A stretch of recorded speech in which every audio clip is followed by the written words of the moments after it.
great pleasure for me to be here today, particularly because I belong to Rajasthan. And I think there is no such a state as Rajasthan, as vibrant, as vivacious. And I can see a lot of people here who are present here today reflecting that vivaciousness and the strength which we carry with us. And the Rajasthan has been a beacon of growth in all these years. And I'm sure going forward, it will be a leader in the growth in the country and set an example for other states to follow. So at the outset, let me thank Economic Times for inviting me here to this summit. As I said, it's a great pleasure for me to be here, particularly on this track, which is on innovation and technology. And as was told in my introduction, I'm heading a division in the Ministry of External Affairs, which is dealing with new emerging and strategic technologies, particularly trying to strengthen and enhance our tech diplomacy. I'll talk a little bit about it in my address later on. But I think this is a new innovation which we have created in the ministry itself. It wasn't there earlier.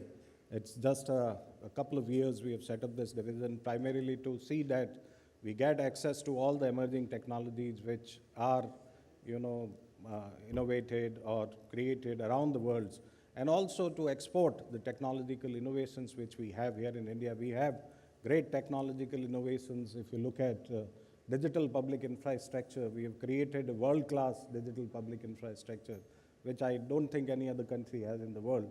So we're trying to bring together, our innovations as well as those innovations which are happening abroad, and trying to create value out of that.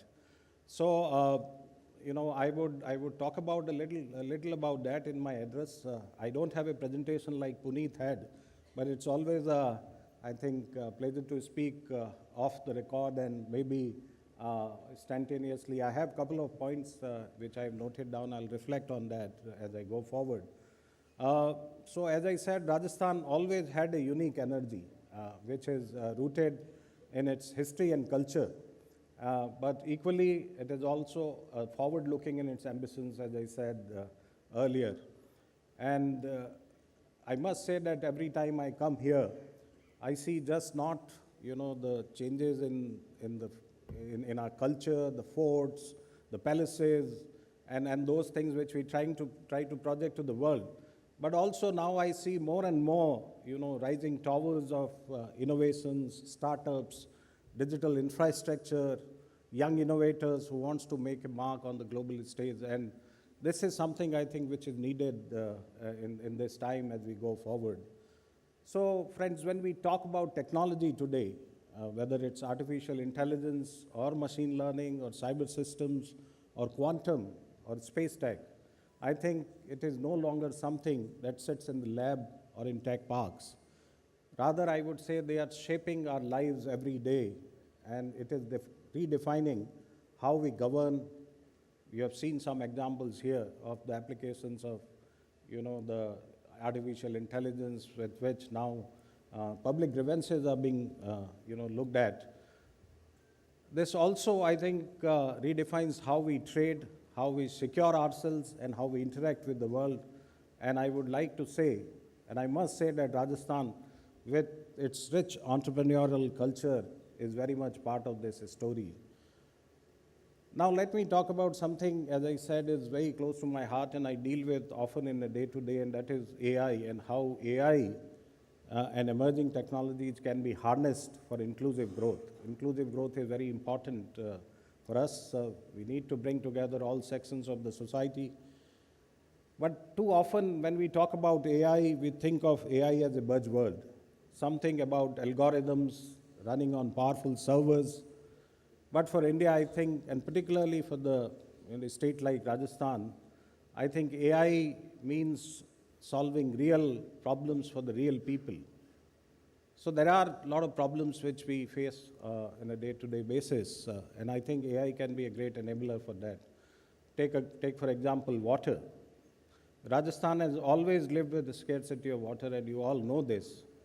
Now imagine using AI-driven predictive analytics to understand rainfall patterns, to optimize irrigations, to monitor groundwater in real times, I think these are something which perhaps are important issues which we are dealing every day on a day-to-day basis. And I think applications of AI can change that, and that can change the lives of farmers across the states. Or agriculture, I say more broadly, if we go for predictive analytics and can really see how the rainfall patterns can be used to optimize our output. Or if you talk about agriculture more broadly, I would say precision farming, crop health monitoring, early warnings on pest attacks. These are, I think, not just distant ideas, but also a real possibility today with the help of artificial intelligence. Similarly, look at the healthcare. We all know that access to doctors and specialists can be limited, particularly in remote areas. But now with AI-powered diagnostic tools, telemedicine platforms that can learn and improve, public health systems that can also pick up early signs of disease outbreaks, I think these are all can be a game changer as we go forward, particularly in a state like Rajasthan. And I'm sure a lot of work must be going on in these directions here. Similarly, in education too, I think adaptive learning pattern and platforms can support teachers in classrooms, making sure that every child learns at their own pace, whether they are in Jaipur or a small village in Badmer. And some example, you've just seen what the Department of Administrative Reforms is doing in Government of India, how the facial recognition is now used to mark attendance. I think these are the step forwards which are going to solve a lot of issues as we go forward, particularly in the sectors like education, irrigation, healthcare. All these issues are, I think, can be greatly helped with the applications of artificial intelligence. So technology is very important. But the key point to me is that technology, of course, is a great enabler, but at the same time, it should not widen the gap between the rich and the poor, urban and the rural. It should rather narrow it, and that's what we mean when we talk about inclusive development. And this is what also is inclusive growth. And as you see, these are the reasons perhaps the Government of India has also launched an India AI mission. I'm sure many of you must be aware of it. It's a mission where the government has set aside a budget of almost 10,000 crores of rupees and trying to build our own sovereign model of artificial intelligence so that people can access artificial intelligence without any fear of their data going out of the country, so on and so forth, access to AI in their own regional languages. These are some of the important innovations which are happening. This is trying to build an ecosystem to promote innovations, but also I would say to ensure that the issues like access, ethics, and trust are taken seriously, as I said. And I think that Rajasthan, with its educational hubs, entrepreneurial culture, and a young talent pool, is perfectly placed to ride this wave. And I'm sure a lot of innovative ideas must be coming forward in this 2 days conference. But at the same time, as we digitize more and more, I think we also expose ourselves to a lot of issues. And that brings me to the issue of cybersecurity and data protection, which is very important going forward. As you see, now Rajasthan has been ahead of curve in terms of e-governance, whether it is e-Mitra kiosks, digital land records, or welfare delivery. A lot of efforts are happening in this direction. A lot of schemes have been launched. A lot of programs are being adopted by the government. These are all very impressive initiatives, but they also open up vulnerabilities to some extent. Government systems, industry networks, even SMEs can be targeted today. And we have seen often examples of how ransom care can cripple a company overnight. So we have also seen that how citizen data can if any attack happens on that or a breach of citizen data can erode trust in the government. So all these issues are also very important. So as we go forward and adopt more and more technology in governance, in solving the real world problems, I think it is very important that we also pay a lot of attention to the cybersecurity issues and to the data protection. And as I would also like to say that cybersecurity is today is not just an IT problem. It is also, as I said, is a governance issue. It is also a business continuity issue, and even a sovereignty issue to some extent. If you are a company exporting textile or handicrafts, your brand, your customers, all these can be damaged by one cyber incident. If you are a startup working on fintech or health tech, your intellectual property is your lifeline. You cannot afford to have it stolen, and therefore, we need to invest in cybersecurity. This is very, very important. We really need to, focus on these issues as we go forward, adopting more and more technology. Of course, we now have the Digital Data Personal Protection Act, which gives us a strong framework. But as I said, laws alone are not enough. We also need resilience. We need systems that can detect, respond, and recover. We also need businesses, especially MSMEs, to see that cybersecurity is not just a cost, but is also an investment in trust. And maybe Rajasthan can think of setting up a state level CERT. I don't know whether it exists here or not, but CERT is a computer emergency response platform, and something I think that can build capacity, run simulations, and help both government and industry prepare for the inevitable. Because in cyberspace, attacks are not just questions of if, but when, but the question of when. It can happen anytime. Now, I would also like to talk about something which I think perhaps you may not hear in a business summit, particularly in a state like Rajasthan. That is technology diplomacy. In the beginning, I said that we have set up a new division in the Ministry of External Affairs, which is called New Emerging and Strategic Technologies Division. The idea behind it was that simply the technology is no longer just about economics.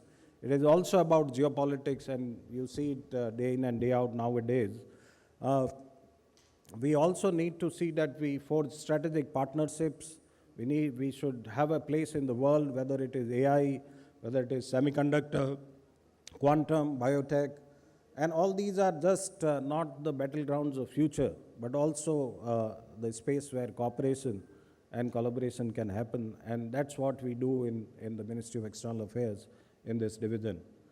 Now, what does it mean for you here in Rajasthan? I would say that, it means a lot of things. Let's say you are a startup working on AI adoption for agriculture. You may want to scale it up, maybe in Africa or Southeast Asia or any other country where weather conditions are quite similar.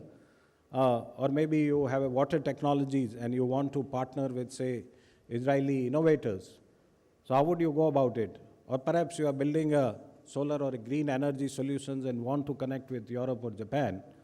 So I think in all these issues, perhaps we can be a point of contact in this. We can help open these doors through our embassies, through our bilateral partnerships, through our international dialogues. We would be very happy to connect Rajasthan entrepreneurs and innovators to the global opportunities. We often now trying to, we have started a kind of an idea and innovation in our own working, where we try to collect a lot of technologies from outside through our missions and so on, and we try to disseminate it to even to the state governments. Of course, in the central government, we disseminate it to all the ministries and the departments, and also to the trade bodies. I would be very happy to, if anybody wants those kind of access, I'll be very happy to provide that. We also come out with a very specific newsletter tracking innovations happening all around the world, which gives an idea of what is happening all around the world. And I do share it with the state government here. I'm not sure whether it reaches to everyone or all the departments, but I would like to see that it reaches everyone. So we are also deeply engaged in international negotiations on issues like data flows, standards for artificial intelligence, trusted supply chains. We also are involved in shaping the global rules or the space in which your business operates. Our job is to make sure that India's interests are safeguarded, and that includes the interest of states, all the states like even Rajasthan. So we would like to engage with you, as I said, in the Ministry of External Affairs. Share with us whatever you need, what Rajasthan Industries needs, what challenges you have, what challenges you face in accessing the global markets, what partnerships you want to explore. I think with technology diplomacy, we can do it. Technology diplomacy should not be confined only to the Delhi. It should spread to the state governments and the state capitals also. And we are all for it. I think we would like to work very closely with you on all these aspects. And at the end, before I close, I would like to share a reflection that Rajasthan has always been a land of resilience and innovation. Centuries ago, our ancestors built water reservoirs and step wells in the desert to adapt and thrive. And today, you are producing startups and businesses that wants to compete in the global economy. I think that same spirit of resilience and creativity is what I think will carry the state forward in the age of AI and emerging technologies. So the message I want to leave with you today is very simple. Technology is not an end in itself. It is a means. It is a mean to empower people, to create opportunity, to protect sovereignty, and to connect with the world. And together, I would say that the Government of India, the Government of Rajasthan, business leaders, startups, civil societies, we can build future where Rajasthan is not just a land of history and culture, but also a hub of innovation, inclusion, growth, and global partnerships. And I would like to see my state going forward and become number one, not only in India, but I think across the world. Jai Hind, thank you very much for inviting me here. Thank you very much.